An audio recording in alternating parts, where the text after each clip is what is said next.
Welcome. Take your Bibles and turn to 1 Peter chapter 2.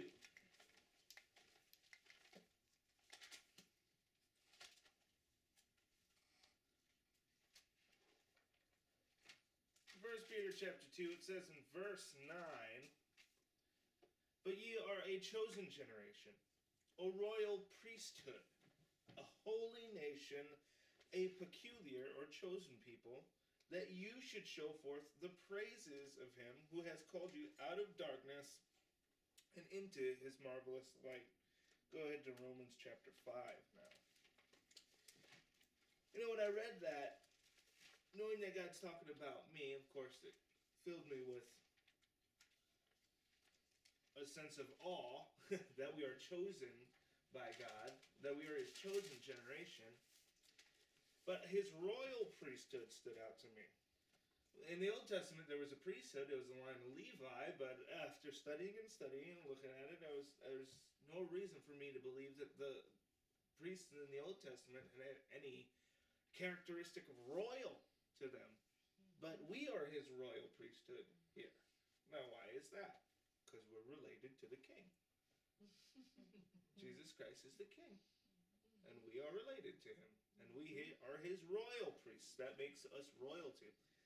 And so we have this occupation of priesthood, but we also have this characteristic of being royal. You know, Jesus Christ was called the Prince of Peace, the Captain of Salvation. He's also called the King of Kings in Revelation.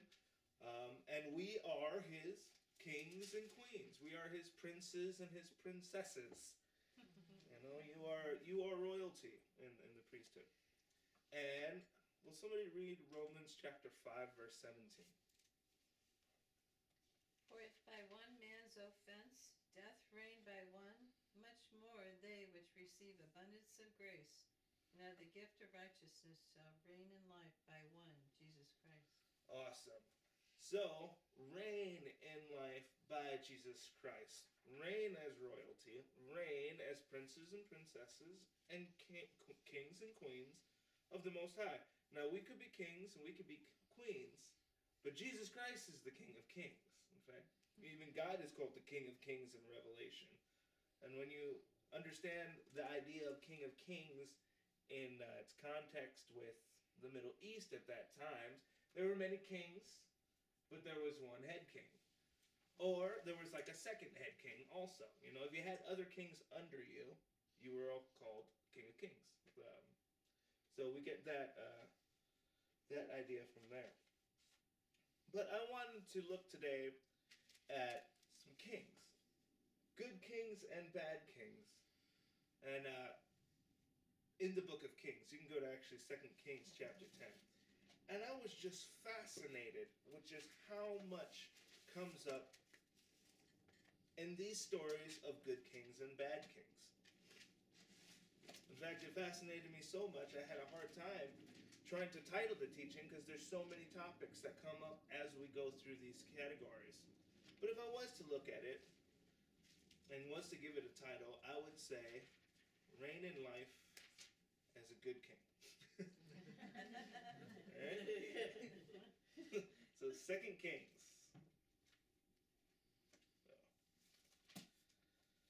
And we'll look at chapter 10. 2 Kings chapter 10, we're going to look at the life of a particular king called Joash. And it says in verse 1, I'm in 1 Kings. Will somebody read verse 1 and 2? First or I second? was in 1 Kings. You're supposed to be in 2. Oh, okay. Mom, will you read 2 Kings? Yeah. Okay. 10, 1 and 2, please. Thank you. Okay. 2 Kings chapter 10, verses 1 and 2. Yeah. And Ahab had 70 sons in Samaria. And Jehu wrote letters and sent to Samaria unto the rulers of Jezreel, to the elders, and to them that brought up Ahab's children, saying, Now, as soon as this letter cometh to you, seeing your master's sons are with you, and there are with you chariots and horses, a fenced city also, and armor. That was the wrong verse. Next chapter. Sorry. Chapter 11, 1. Okay. It's a good thing about a Bible is even if you miss the verse, it's still the words of life. Right, sorry about that. Chapter 11. Just read verse 1. Second Kings, chapter 11, verse 1. And when Athaliah, the mother of Ahaziah, saw that her son was dead, she arose and destroyed all the seed royal. Now, Athaliah was a very, very bad character in the Bible. She's probably one of the most evilest people I know of throughout the Old Testament.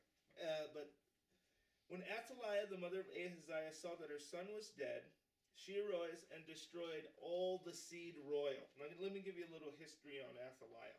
Athaliah is within the lines of the kings, but she is the daughter of King Ahab. King Ahab was a bad king, and he was the king of Israel. He was a very bad king, and Athaliah is his daughter.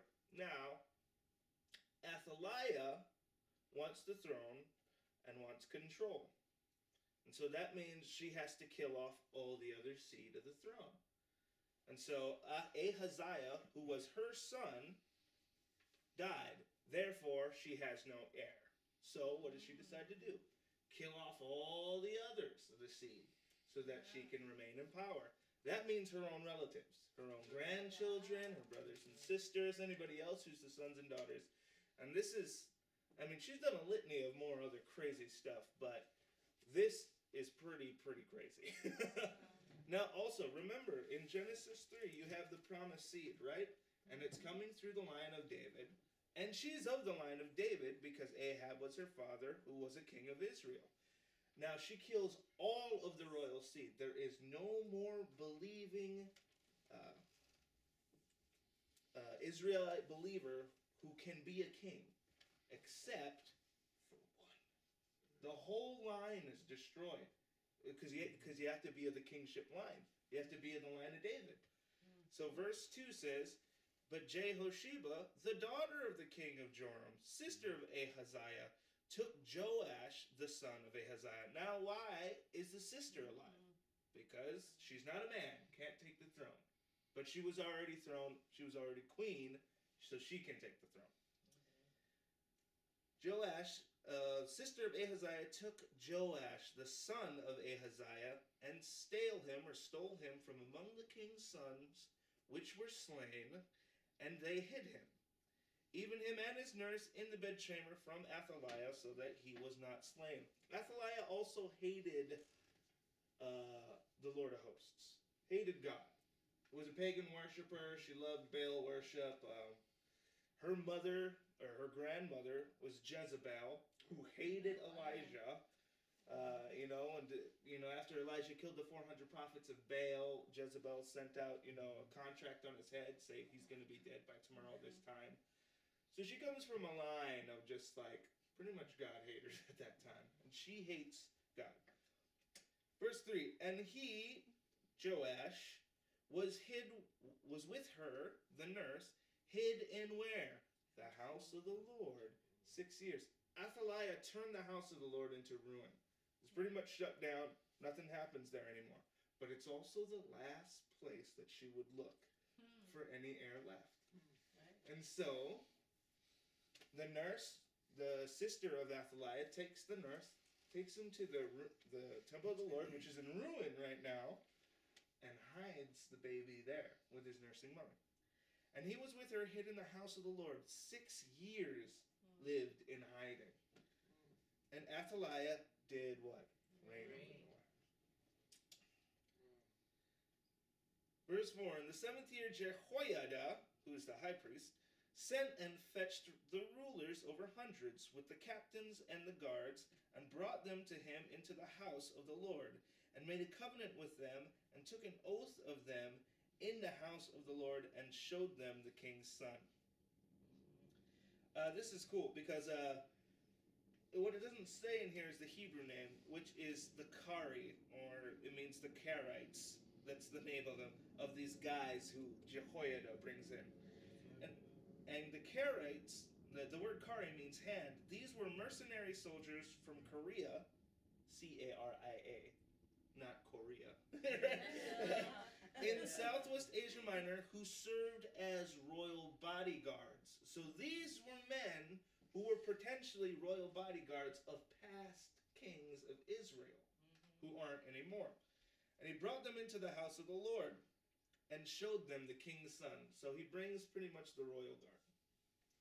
And he brings them into the house of the Lord when Joash is 6 years old and says, there's an heir and we've been hiding it.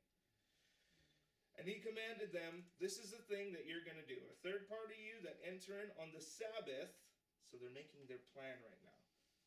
Third part of you that enter on the Sabbath shall even be keepers of the watch of the king's house.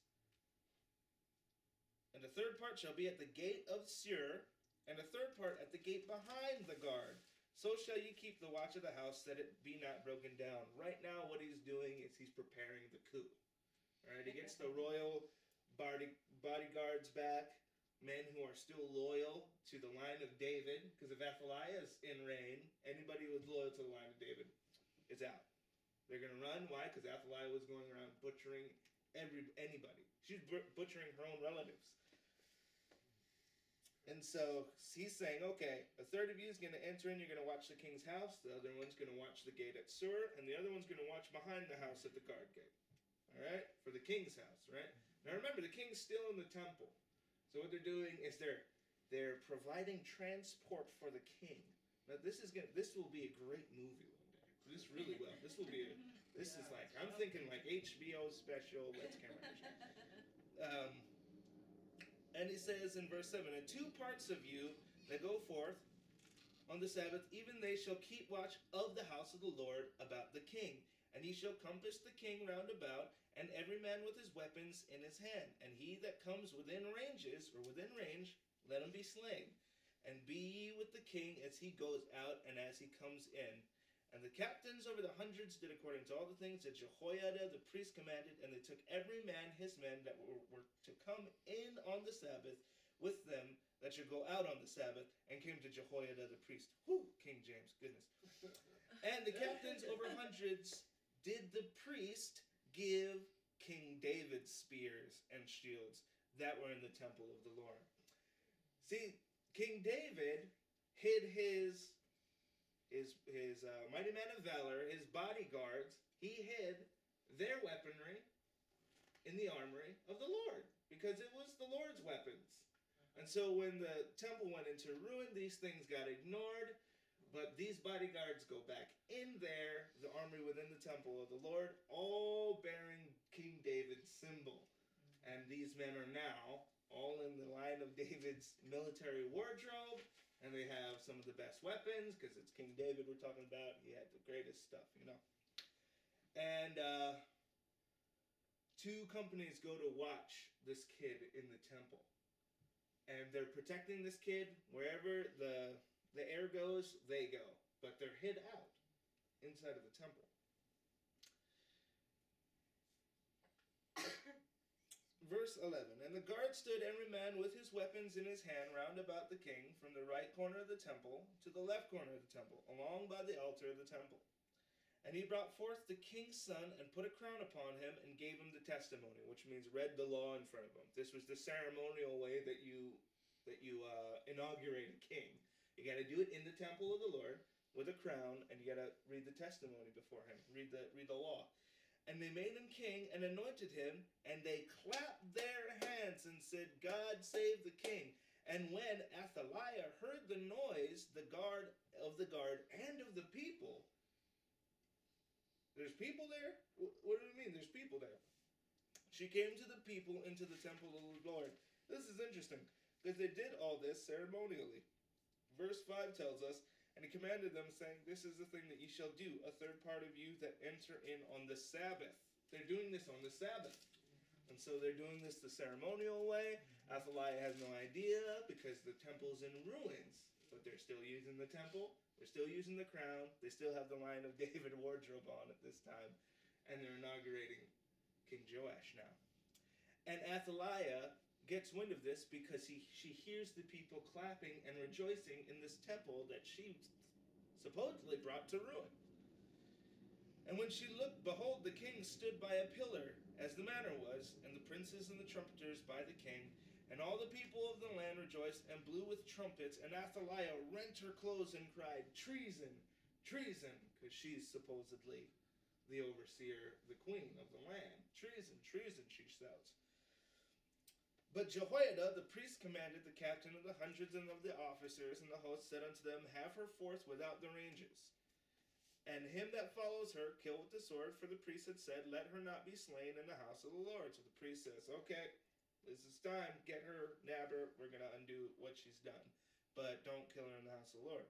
And they laid hands on her, and she went by the way by the which the horses came into the king's house, and there she was slain. So she ran behind the king's house where the horses come in, and that's where 1/3 of the company were stationed. So you can kind of see how Jehoiada was setting this up by God.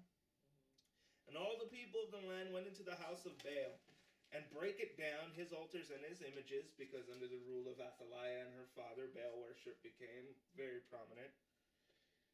"And they brake in pieces thoroughly, and slew Mattan the priest of Baal before the altars, and the priests appointed officers over the house of the Lord. And he took the rulers over hundreds, and the captains, and the guard, and all the people of the land, and they brought down the king from the house of the Lord, and came by the way of the gate of the guard to the king's house.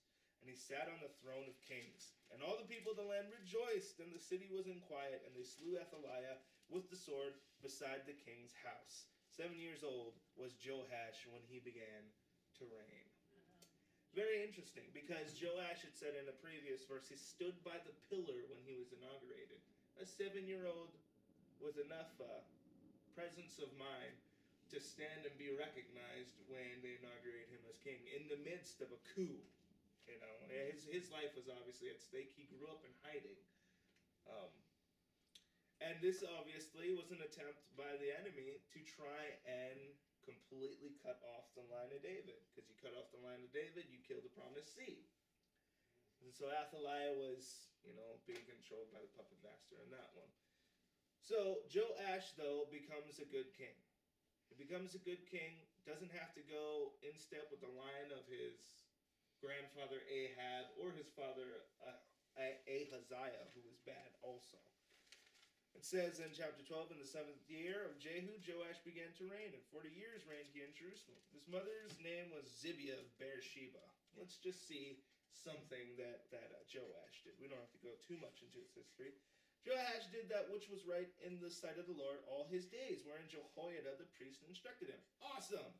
It's cool when you look at the Old Testament records. The good kings always teamed up with the priests. And they were there as like checks and balances for each other.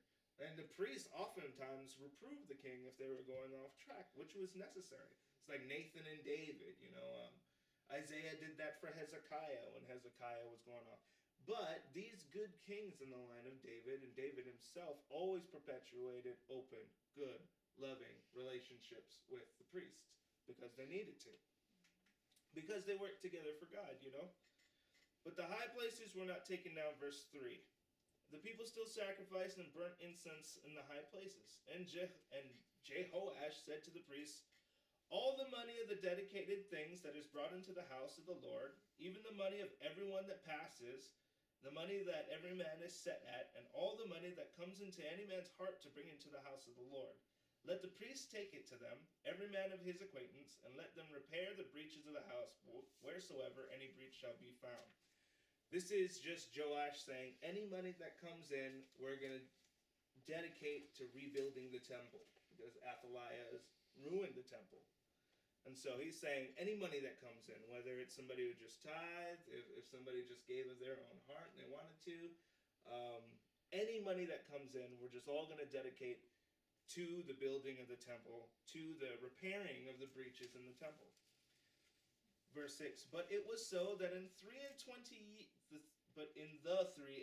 year of King Joash, the priests had not repaired the breaches of the house. Then King Joash called for Jehoiada the priest and other priests, and said unto them, Why repair ye not the breaches of the house? Now therefore, receive no more money of your acquaintance." Meaning, the wages, your wages that come from being a Levite, they get paid as well for being a Levite. You don't get that anymore. That's going to go to rebuilding the temple.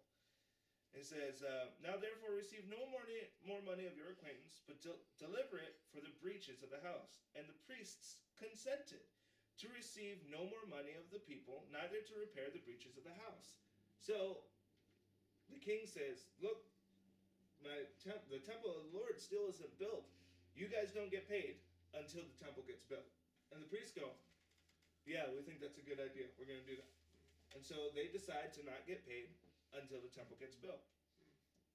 Verse 9, but Jehoiada the priest took a chest and bore a hole through it and set it beside the altar on the right side as one comes into the house of the Lord. And the priests that kept the door put therein all the money that was brought into the house of the Lord. So what he did is he said, okay, all you, get all your wages that you've been paid, bore this hole in the top of this box, put all your money in, and then put it out there in the church. If anybody's passing it, they can put as much money as they want into it. And that's how they're funding this project to rebuild the temple. Verse 10, and it was so when they saw that there was much money in the chest that the king's scribe and the high priest came up, and they put up in bags and told the money that was found in the house of the Lord. And they gave the money, being told, into the hands of them that did the work, that had the oversight of the house of the Lord. And they laid it out to the carpenters and the builders, and wrought upon the house of the Lord, and to masons and hewers of stone to buy timber, and hewed stone to repair the breaches of the house of the Lord, and for all that was laid out there for the house to repair it. Howbeit, there were not made for the houses of the Lord bowls of silver, snuffers, basins, trumpets, any vessels of gold or vessels of silver, of the money that was brought into the house of the Lord. But they gave that to the workmen, and repaired therewith the house of the Lord. Moreover, they reckoned not with the men unto whose hand they delivered the money to be bestowed on workmen, for they dealt faithfully. What that means is, when they gave the money to the workers, those who had oversight over the building of the temple, they didn't ask them to give them back accounts on how they spent the money, because they understood that those men were already faithful people of integrity. So they said, here's the money, build the house. I don't need you to refer back to me, build the house. Repair the house, do that. Verse 16, the trespass money and sin money was not brought into the house of the Lord. It was the priests. This is interesting. So any money that was paid for the trespass offering or the sin offering, they didn't get it. No. The teacher's fun in the middle of the teacher. Oh. Thank you, you're full of grace. All right. But the trespass offering money and the sin offering money, any that was given on those accounts, were not used to rebuild the house of the Lord. You see that? That's amazing. That went to pay the priests. And so they didn't use anything that had to do with the sin offering or the trespass offering to build the house. What does that mean? They wanted the house of the Lord to be built only upon the willingness of the people.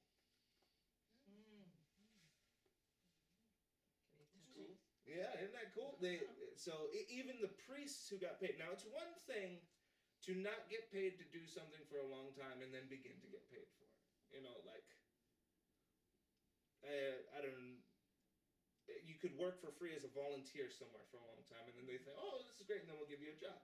And you could do that. It's different to get paid for something like the priests did, and then not get paid and do the same thing. Right? But consent to it, willingly. And say, oh, absolutely, this is more important. House of the Lord is more important.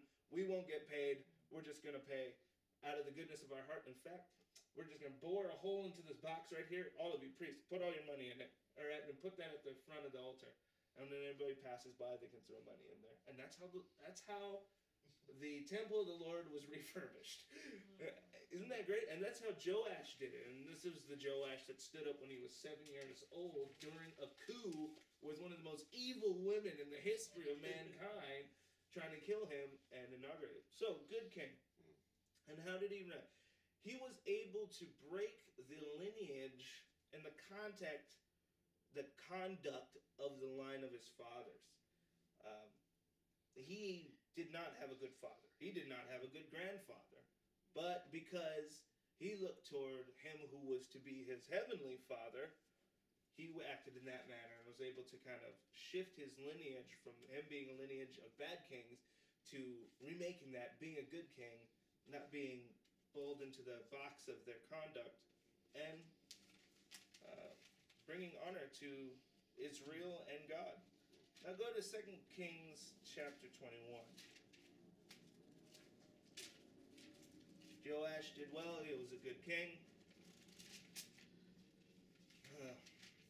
There were some other bad kings that came after him, but then Hezekiah came, who was also a good king. And then Hezekiah's son was a terrible king, and his son's son was a terrible king.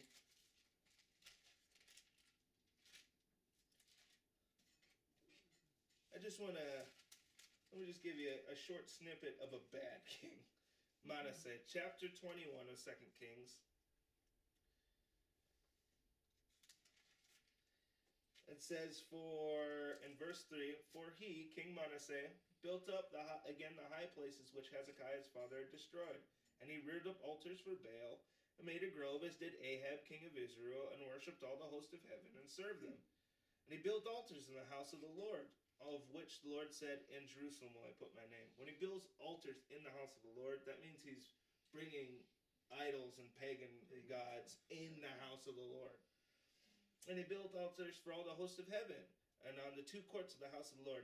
And he made his son pass through the fire, which means one of his sons, or maybe even more of one, he sacrificed to a pagan god by burning him, by killing it, sending his son on fire.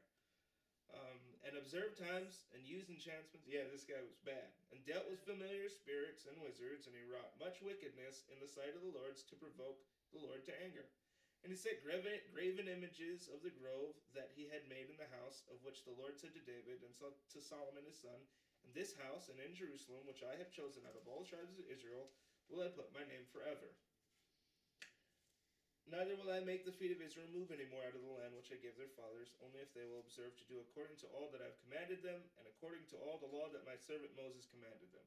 But they hearkened not, and Manasseh seduced them to do more evil than did the nations whom the Lord destroyed before the children of Israel. Now remember, it says that after it said Manasseh burned his own son in the fire. Because that was a pagan tradition.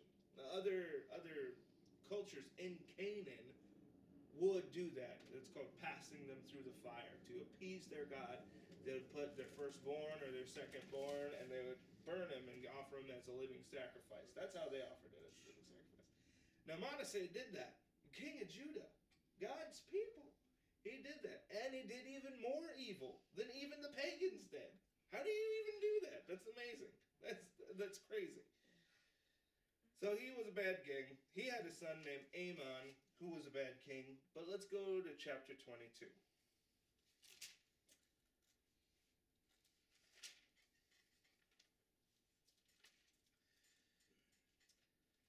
We'll take it from chapter 21, verse 22.